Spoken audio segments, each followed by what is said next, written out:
दोस्तों, ये हैं दिल्ली के रहने वाले किरण वर्मा, जो 2021 से लोगों के बीच में रक्तदान करने और रक्तदान की महत्वता को समझाने के लिए पैदल ही यात्रा कर रहे हैं।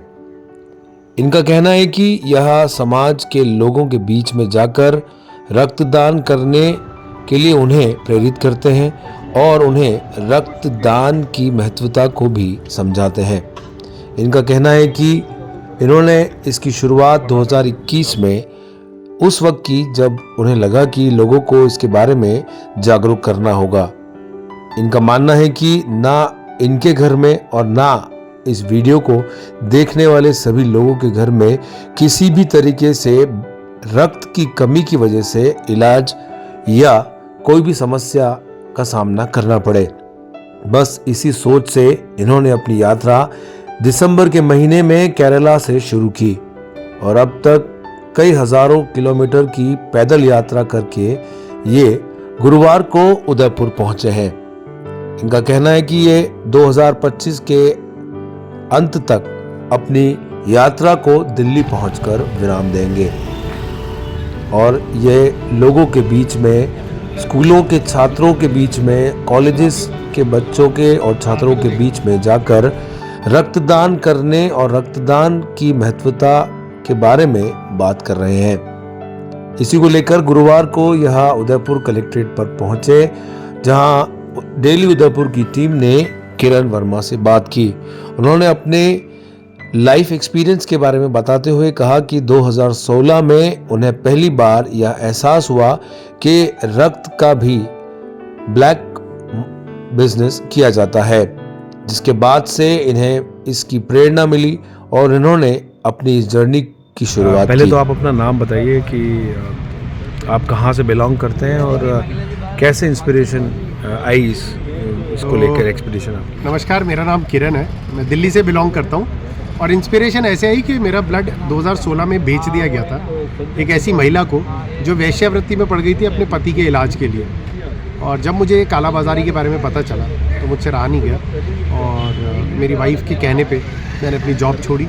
जॉब छोड़ के रक्तदान को अपने जीवन का मिशन बनाया और बस तब से मैं अभी तक ब्लड डोनेशन पे काम कर रहा हूँ। कितने समय पहले आपने स्टार्ट किया था ये आपका जो? मैंने वॉक की अगर बात करें तो वॉक मैंने 2021 में शुरू की थी, लेकिन रक्तदान को अपने जीवन का लक्ष्य बनाया 2016 से जी। तो अभी आप उदयपुर आए हैं। उदयपुर से पहले कहाँ से आप आ रहे हैं उदयपुर के लिए? तो यहाँ से मैं पीछे से आया था, ये कृष्ण जी का मंदिर नाथद्वारा राजसमंद जिले से। हाँ। तो मैं राजसमंद से होते हुए यहाँ। किरण जी, क्या स्ट्रैटेजी रखते हैं आप रोज़ के लिए? कितने घंटे, मतलब कितने किलोमीटर चलना है, कहाँ स्टे करना है? देखिए, स्ट्रैटेजी सिर्फ सिंपल ये होती है कि एक दिन में ज़्यादा से ज़्यादा लोगों तक मेरा मैसेज पहुँचे। कई बार संभव नहीं होता क्योंकि आप रोड पे होते हो, ऐसी जगह होते हो जहाँ पर लोगों तक आपकी बात पहुँचना बड़ा मुश्किल होता है। तो इसीलिए मैं कोशिश ये करता हूँ कि जहाँ कहीं भी मैं जाऊँ वहाँ पर लोगों को जागरूक करूँ। तो मैं कोशिश करता हूँ क्या जो ज़िला अधिकारी हैं उनसे मिलके जितने भी रक्तवीर हैं जो रक्तदान के क्षेत्र में काम कर रहे हैं, या ऐसे लोग जो स्कूल कॉलेजेस के अंदर है, जो हज़ारों लाखों लोगों तक मेरा मैसेज पहुंचा सकते हैं, मैं उन लोगों से मिलता हूं। कोशिश करता हूं कि आप जैसे लोग जो मीडिया में हैं उन लोगों से मिलूं ताकि मैं अपने मैसेज को लोगों तक पहुंचा सकूं। और साथ ही साथ जो ज़िला अधिकारी है, क्योंकि ये जो है ये नर्व है सिस्टम की, और इन लोगों तक मैं अपनी बात रख सकूं और समस्या रख सकूं कि आम जनमानस को क्या समस्याएं होती हैं। जब आपने अपना ये जो वॉक है स्टार्ट किया, या ये जो आइडिया था अपने घर वालों के साथ शेयर किया, क्या रिस्पांस था उनका? रिस्पांस तो आज भी ख़राब है। वो तो चाहते हैं कि मैं वापस आ जाऊं, लेकिन ये मेरी वाइफ की सपोर्ट है कि जिसकी वजह से मैं आज भी चल पा रहा हूँ। बहुत सारे लोगों को लगता होगा कि घर पे बैठना बड़ा आसान होता है, लेकिन अपनी वाइफ को जब देखता हूँ तो मुझे लगता है कि महिलाओं के लिए एक इज़्ज़त जागती है, क्योंकि उनकी वजह से हम कुछ कर पाते हैं। और मैं भाग्यशाली हूँ कि मुझे ऐसी वाइफ मिली जिसकी वजह से मैं आज ये कर पा रहा हूँ, वरना इस पागलपन को झेलना, इस पागलपन के थ्रू जाना आसान। क्योंकि बेसिकली आप जो कर रहे हैं ये भी कहीं ना कहीं इसके लिए पागलपन, या एक मैं बोलूँ कि पैशन होना ज़रूरी है, बिकॉज सब कुछ छोड़ छाड़ के अपनी लाइफ जो एक नॉर्मल लाइफ, एक स्मूथ लाइफ चल रही है, Right. उसको छोड़ दिया आपने और एक पब्लिक मैसेज के लिए आप कर रहे हैं। तो क्या वाकई में अवेयरनेस आपको लगता है कि जब आप लोगों से मिलते हैं तो लोग आपका जो इतना मेहनत जो है पहुंच पा रही है लोगों तक? बिल्कुल, आप ये देखिए ना, मैं आज उदयपुर आज आया हूँ और आज आने से पहले ही उदयपुर के एक बड़े अखबार ने एक आर्टिकल लिखा, इतने सारे लोग मेरे को मिलने आए यहाँ पर कलेक्ट्रेट में। ये बहुत बड़ी बात है। इसका मतलब कि मेरा मैसेज लोगों तक तो जा ही रहा है, और उन लोगों तक जो संकल्प लेके बैठे हैं लोगों को जागरूक करने के लिए रक्तदान की।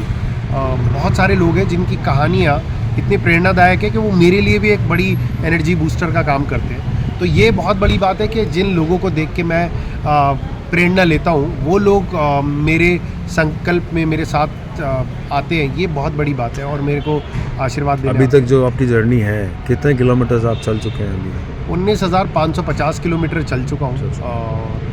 और इस जर्नी में कोई समस्याएं, कोई दिक्कत?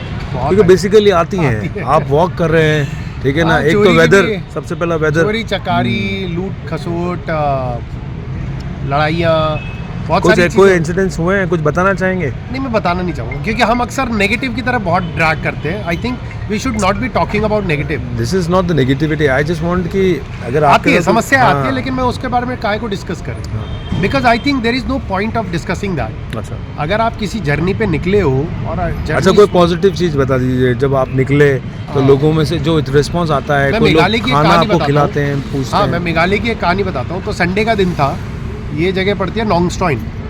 नोंगस्टॉइन के अंदर मैं ईस्ट खासी हिल में था, और वहाँ जब मैं वॉक कर रहा था तो वॉक करते करते संडे के दिन वहाँ चर्च होता है, तो सुबह सुबह का टाइम था और बहुत दूर तक कोई रेस्टोरेंट नहीं मिला मुझे। और जैसे ही मैं एक घर के सामने पहुँचा जो पहाड़ी की चोटी पे था, और वहाँ पर एक हस्बैंड वाइफ गाड़ी में तैयार हो रहे थे चर्च जाने के लिए। तो जब वहाँ निकल रहा था तो मैंने उनसे उनकी इंग्लिश में उनसे कुछ बात की और पूछा कि कोई रेस्टोरेंट आसपास है। उन्होंने कहा 22-23 किलोमीटर तक आगे कोई रेस्टोरेंट नहीं है और आपको नहीं मिलेगा। तो आप यकीन नहीं मानेंगे, वो आदमी अपने बच्चों को लेके चर्च चले गए और उनकी वाइफ वहाँ रुकी अकेले में, और मेरे को घर में बुला के उन्होंने मेरे लिए वेज खाना बनाया, ये इंश्योर करने के लिए कि मुझे वेज खाना मिल सके। और आप यकीन मानेंगे, मैं बड़ा इमोशनल भावुक हो गया। अच्छा, जब मुझे पता चला कि मतलब वो औरत अपना चर्च जो बहुत ही रिलीजियस एक एक्टिविटी मानी जाती है उस क्षेत्र में, और उन्होंने वो काम छोड़ दिया। फिर जब मैंने उनसे पूछा तो उन्होंने कहा कि God will be happy to serve you while feeding hungry person. तो ये सुन के मुझे बड़ा भावुक हुआ। या एक कहानी और बताना चाहूँगा मांड्या से। कर्नाटका में एक डिस्ट्रिक्ट है मांड्या, वहाँ पर है एक नटराजन सर, बहुत अच्छे सभ्य परिवार से आते हैं, लेकिन उन्होंने अपना परिवार छोड़ दिया, त्याग दिया, और आज चाय की दुकान चलाते हैं वहाँ की मांड्या की सब्जी मंडी में। और वो आदमी सुबह 5 बजे से 8 बजे तक सिर्फ चाय बेचते हैं और 9 बजे से शाम के 5 बजे तक लोगों की मदद करते हैं रक्तदान में। तो आप सोच के देखिए कि मेरे से भी बहुत बड़े बड़े लोग हैं जिनकी कहानी इतनी प्रेरणादायक है। आपके यहीं उदयपुर की अगर मैं बात करूं, कप्पू सर हैं, अली सर हैं, और बहुत सारे लोग हैं। अली सर ने अपना रोज़ा तोड़ के, आप सोचिए, उन्होंने ब्लड डोनेट किया। ये बहुत बड़ा एग्जाम्पल है। और मैंने दिल्ली में इनकी कहानी सुनी थी। आपकी जर्नी स्टार्ट हुई दिल्ली से? नहीं, केरला से। केरला से स्टार्ट हुई। क्या रीज़न बीइंग?